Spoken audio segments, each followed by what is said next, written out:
but we'll see if they lay something out tonight and then follow it through between now and Election Day.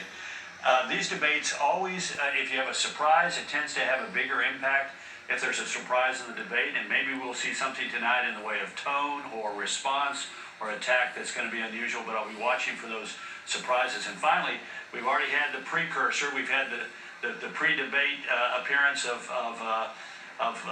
somebody who accuses Hunter Biden of referring to his father as the big man and wanting to get a piece of the action with a Chinese energy company. We'll see if that emerges in the debate tonight, and whether or not the broader issue pops up of does Joe Biden really think his son never did anything wrong in his dealings with Burisma at all? Yeah. I suspect whether we think it's a good idea or a bad idea, it's going to be there tonight. Yeah, I don't think there's an if, whether it's coming up. Donna, can this debate for either really move the needle when it comes to voters? Already 47 million people in America have already voted.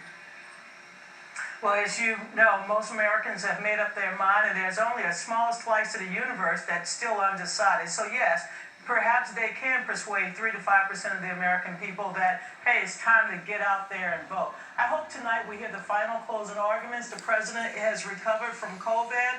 We know that most Americans have not. And so in terms of the economy, in terms of their own condition, so tonight is a great opportunity for both candidates to lay out their vision. Sounds like it's Nancy Pelosi's fault. Katie, the last round was chaotic. What do you think the president needs to do tonight?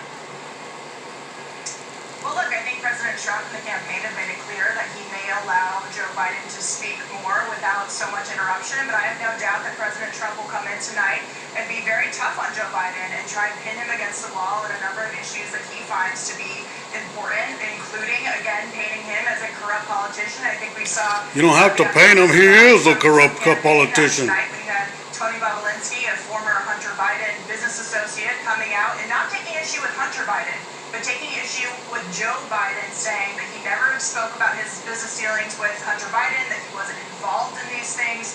Exactly. With Joe Biden saying the opposite of what he portrays on all of this information and data and phones and WhatsApp messages, emails, text messages that he has presented. So I'm sure President Trump will bring that up.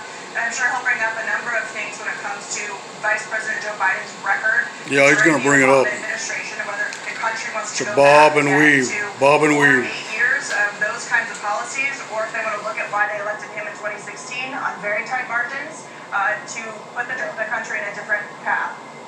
Got to move like Ali. Karl, got 15 seconds. Dance here. like a Is butterfly. the president hitting for a specific Sting like a bee. in trying to reach voters tonight?